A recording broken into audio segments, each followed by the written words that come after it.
Hello everyone. So continuing with our design pattern series, in this video we will cover visitor design pattern. So let's get started. So we'll start with what is visitor pattern, why we use it, how to achieve it, its code implementation in C++, and finally benefits and disadvantages. Now before we start, we should know that visitor pattern is when you first learn it, it is very confusing. But once you understand it, it is not that difficult, and when you will see the code, then it becomes super clear to you. So with that, let's start with what is visitor pattern. So first of all, it's a behavioral design pattern. The whole objective of this pattern is that it enables adding new operations to existing classes without changing them at all. Now this is very important, that you are not changing existing classes and you are adding new operations, new functionalities to those classes. So we will see how visitor pattern achieve it. So it prevent modification of existing stable classes and thus prevent potential bugs. So let's see why use visitor pattern. So consider a scenario where you have multiple big stable classes, right? So there could be legacy classes and they're working perfectly fine, right? So and any change in those classes are discouraged because since they are very big in size, they are very important to the system. You don't want to change them unless it is very important. Now the question comes that how to support new functionalities to those classes, right? For example, consider a scenario where you have a shape classes, or maybe like you have some sort of a UI system where you have multiple shapes and you can display those shapes on multiple devices. Now there could be a new functionality where temporarily you want to export all of those shapes maybe in a PNG or something. Now that scenario is not inherent to those classes, but this is what you want to support. So basically the premise here is these new functionalities are not core to the existing classes. So the primary objective of these classes are not to implement these new functionalities. And the other thing could be, right, okay, even if you try, you push and you implement these new methods in the existing classes, there could be some other demands in the future as well. Some new functionalities could come in the future which again demand the class to be modified, which again will not be possible. So whenever we see this type of structure, it is not recommended for these classes. So what we are saying is these new methods, we want to couple them with the objects of these classes. So this is the very simple thing to do, but we can't do that. So what is the other way? How to support these new functionalities without modifying the underlying class itself? So that is where visitor pattern comes into the picture. Visitor pattern says put all of these new functionalities which you want in a separate class called visitor class. Now as the name suggests, visitor class will visit the object and implement those functionalities. So let's see what it means. So basically the classes, the stable classes, they only expose one function called accept. They will accept the visitor object, and then that visitor object will call these new functionalities in those classes.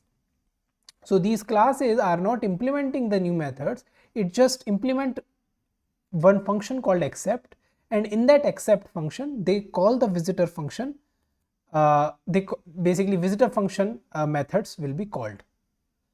So this is also called as double dispatch technique, which means that object, so these classes is accepting the visitor object, and that visitor object is calling its method with the object of these classes.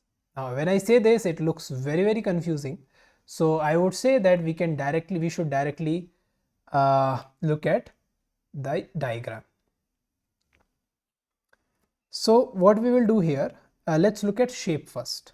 So let's say these are the classes we are talking about are circle, square and rectangle. These are the classes in which we want to modify. Instead of modifying, we just add one function accept in those classes and we will accept visitor there. So how it will work like? So first of all, we will have an interface which defines that you have to accept an object of shape visitor. So each of these classes will have their own functionalities, but they will also have a accept function and they will accept a visitor. Now that visitor this is also an interface. So there could be multiple visitors. So let's say this shape visitor, it can visit. So it also has multiple functions based on the different type of classes. So it can visit a circle, it can visit a square, and it can visit a rectangle. Now let's look at a area calculator visitor. So this the purpose of this visitor is to calculate the area of the shape. So area calculator can visit a circle, visit a square, and rectangle. Similarly, there is another visitor which is a perimeter calculator. So it can calculate the perimeter of any shape. So now as you can see, these are the two methods or two functionalities we want to support in these classes. But instead of that, we are putting these functionalities in the visitors, and those visitors will visit these classes and implement those functionalities. So in the accept function gets visitor object. This object will call the visit function with the circle object. So whenever if let's take an example of an area calculator, you are in a circle, so this function will be called. So visit with the circle, and in this it receives an object of a circle and it will calculate the area. So visitor function will so these functions will have the logic to calculate the area, or in this case calculate the perimeter. So I know again this is not easy to understand, so let's look at the code and then things will become clear. So let's start with first of all, let's have a visitor. So these are the interfaces. Shape interface, it has only one function, which is accept. Similarly, this is visitor interface, shape visitor. It has three functions: visit of different basically type of shapes. Now let's look at shape visitor. We create an area calculator visitor, it implements shape visitor, and it overrides these three functions. The function name is same, so it is function overloading, but the parameters are different objects. Similarly, perimeter calculator. Now if you look at the logic here, when you look at the visit function of area calculator for circle, so what is the area of the circle? There is a different formula.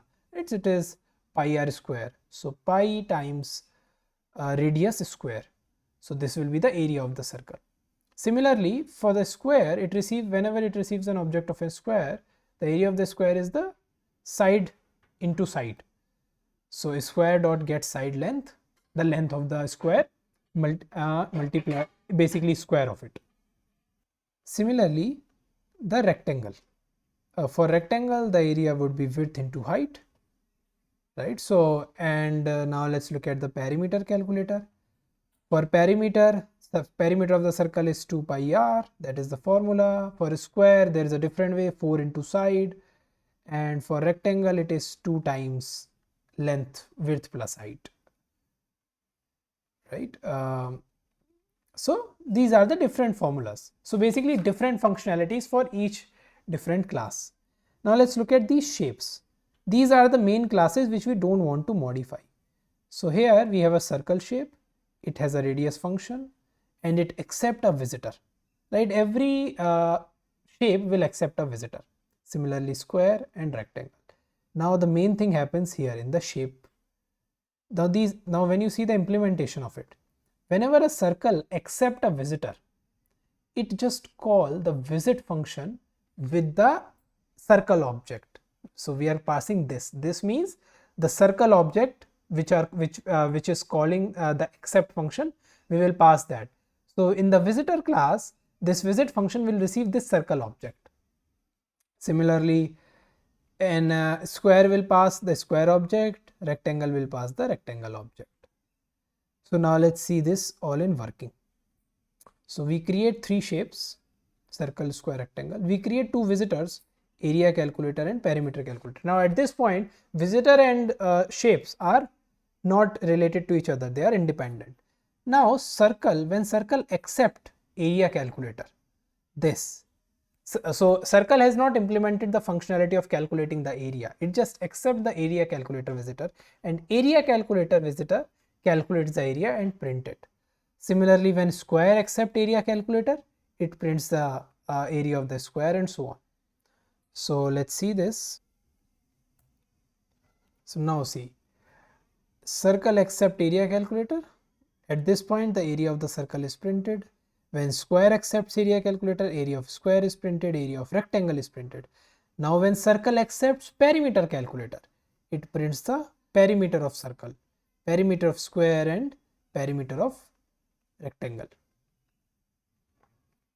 So basically, this is how we can use visitor pattern to implement new functionalities. Now, for example, in future, you want some other visitor, right? Area you have calculated, perimeter you have calculated, maybe you want to print the shape or display the shape, right? So you can have a shape visitor and it will be a different class, let's say display shape.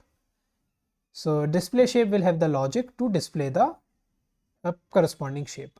So this is how you can extend the new functionality without ever modifying the shape classes.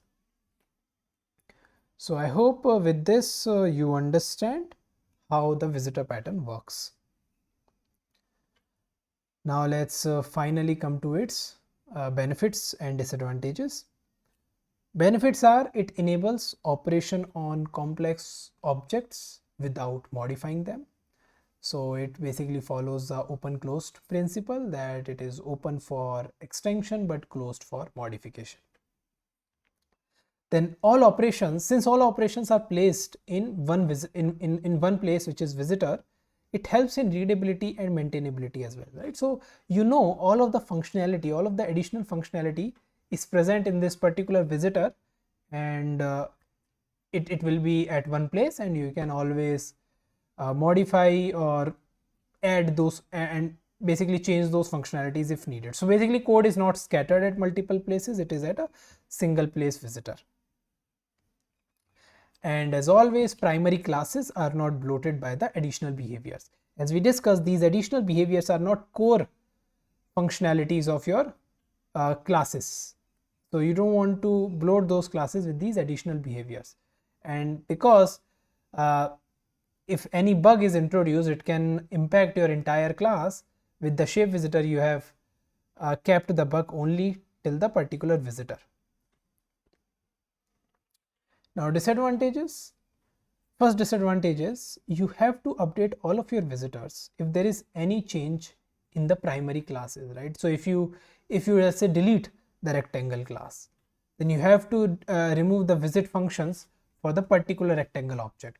Or if you add any new shape class, you have to add new visit functions for all the visitors. So that is one disadvantage, but that is very understandable. Second thing is, which is more important, that visitor might not have complete access to the class object. You can see we are passing the object of the class to the visitor. So there could be private methods and fields which are not accessible inside the visitor, and if those fields are needed to implement that functionality, then it will not be possible by the visitor. So visitor is limited to support the functionalities which are made public by the class. And third is, which everyone can agree, it introduces the complex code which is sometimes difficult to understand. So if you don't know, if the classes are not readable, for example, you are not using visitor in the class name, or you are not using visit as a function name, then it becomes difficult to understand how, like why we are really doing this. Unless someone tells you that visitor pattern is implemented here, it will be very difficult to understand that why there is so much to and fro. But once you understand this is a very powerful pattern, and this is used at multiple places. Actually, if I tell you, I've seen it used inside Google, because they are very large classes and you don't want to modify them. So you create new different type of visitors which can be visited by those classes. So yes, this is an important pattern used at many different places, and that is why it is important for you to learn this. So I hope this video will help you understand what is a visitor pattern. If there are any doubts, please let me know in the comments below. And if you found this video helpful, you can like this video. I have already made a lot of system design pattern videos, so you can find the playlist here on the screen, and I will continue to do so. So if you want to see those videos, you can subscribe the channel as well. So until the next video, bye everyone.